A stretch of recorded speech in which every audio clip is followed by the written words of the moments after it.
Bonjour. Avant toute chose, cliquez sur le bouton rouge, s'abonner, puis cliquez sur la petite cloche de notification pour suivre toutes mes vidéos. Cochez la case enregistrer. Merci à tous. Onward 85. Hey, salut à tous, c'est Vel85, j'espère que vous allez bien. On se retrouve aujourd'hui dans ce nouveau tutoriel numéro 77 intitulé Mes téléchargements sont pas rapides, comment améliorer son taux. Oui, donc voilà en fait, comment améliorer son taux de transfert de fichiers, de téléchargement, quand il n'est pas optimisé, il est pas rapide. Donc voilà, donc on va voir aujourd'hui en fait deux méthodes. Donc la première sera par le biais de la CMD, donc la vitesse de commande, et la seconde méthode sera par le biais de GPedit. Donc si vous n'avez pas GPedit, vous pouvez toujours le télécharger sur internet, autrement je mettrai peut-être le lien dans ma description que vous pourrez récupérer et donc le télécharger gratuitement. Voilà, donc je verrai si je le mets ou pas, ça dépendra. Sinon il est accessible sur internet très facilement. Voilà. Donc on va commencer maintenant. Première méthode, la CMD. Alors la CMD, vous allez taper dans le champ recherché, vous allez taper CMD. Une fois que vous aurez tapé CMD, en fait, il va apparaître dans les programmes là, sur la gauche. Donc là, vous allez faire un clic droit dessus et vous allez faire exécuter en tant qu'administrateur. Exécuter en tant qu'administrateur, vous allez atterrir sur une fenêtre noire comme ceci. Donc là, vous allez faire une commande. Donc pour faire une commande, pour valider une commande, vous allez faire ici Windows System 32, ça sera déjà indiqué, vous allez marquer à la suite nethash, donc netch, int, donc int, tcp, show, ok, et ensuite vous mettez global. Et là vous allez faire entrer. En fait ça correspond à quoi? Ça permet en fait juste de montrer, c'est juste pour analyser en fait votre paramètre TCP pour voir si oui ou non votre fournisseur de CTRL est chargé ou pas. Donc ici vous allez voir dans la ligne fournisseur de CTRL surcharge comp, si vous voyez que c'est sur none, donc N-O-N-E, vous le principe c'est qu'il soit sur CTCP, ok, donc c'est très important.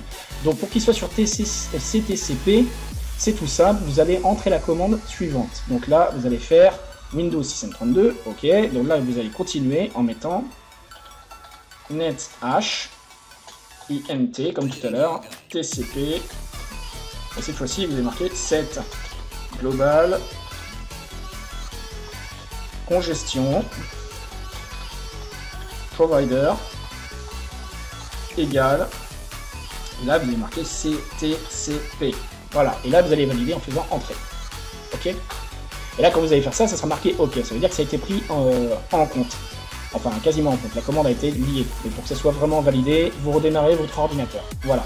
Ensuite, la deuxième méthode qu'on va voir, qui est en fait complémentaire, c'est GPedit. Alors GPedit, comme je vous l'ai dit, si vous ne l'avez pas, vous allez chercher sur internet.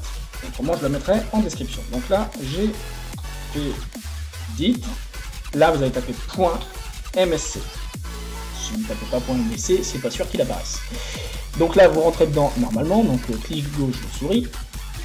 Une fois que vous serez rentré dedans, là vous allez avoir plusieurs éléments sur la gauche qui seront marqués. Bon moi ici c'est la version GPedit, j'avais récupéré en version anglaise. Bref, mais bon après vous, si vous l'avez en version française, normalement ça sera marqué modèle d'administration. Vous irez cliquer dessus. Alors si c'est en anglais, vous c'est administrative template. Donc là vous cliquez dessus. Paf. Une fois que vous l'avez double-cliqué, vous avez plusieurs sections qui apparaissent, les sous-dossiers qui apparaissent. Vous le principe c'est d'avoir le sous-dossier réseau, donc network. Donc là vous ouvrez network. Voilà, une fois que vous avez ouvert le network, donc le réseau, vous allez dans planificateur de paquets, ce qui correspond enfin à QoS, ce qui correspond ici à QoS packet chez Deva. Donc là vous cliquez, double-cliquez dessus, pardon. Voilà, ensuite vous irez dans la limite de la bande réservable. Donc limite réservable bandwidth, voilà, qui est marqué ici, vous faites un double-clic dessus. Paf. Une fois que vous aurez fait ça, en fait vous verrez, vous aurez non configuré, vous aurez activé et désactivé. D'où le principe c'est qu'il soit sur activé, donc enabled. Et ensuite dans le pourcentage de bande passante, de limite de bande passante en bas, normalement en principe c'est mis sur 20%. Donc vous le principe c'est qu'il soit à 0. Ensuite vous ferez appliquer et vous ferez OK.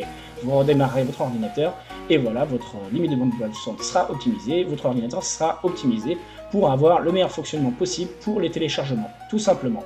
Voilà, donc bien évidemment, ça dépend du type de système d'exploitation que vous avez, ça dépend de la configuration de votre ordinateur, mais sachez quand même que d'un PC à un autre, des fois, ça peut surprendre. Voilà.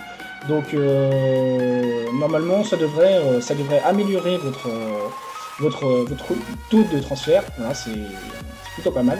Donc voilà, donc c'est une astuce qui est quand même assez connue sur le web, hein, vous pourrez constater. Mais bon, je pense que c'est bien des fois de faire des petites piqûres de rappel, on va dire ça entre guillemets. Voilà, donc j'espère que ça vous a plu. Si ça vous a plu, vous pouvez liker, commenter, partager. Voir mes autres vidéos également. Si vous ne connaissez pas, je fais des astuces YouTube. Je fais également de l'émulation, donc des jeux par émulateur, dans lesquels je mets des émulateurs gratuits, voilà, pour jouer sur PC. Voilà, et bien d'autres surprises encore. Donc voilà, donc si vous n'êtes pas abonné, vous pouvez vous abonner si ça vous plaît, hein, activez la cloche de notification pour suivre mes vidéos, et puis à mes autres abonnés, ben, je vous dis à la prochaine dans de prochaines vidéos.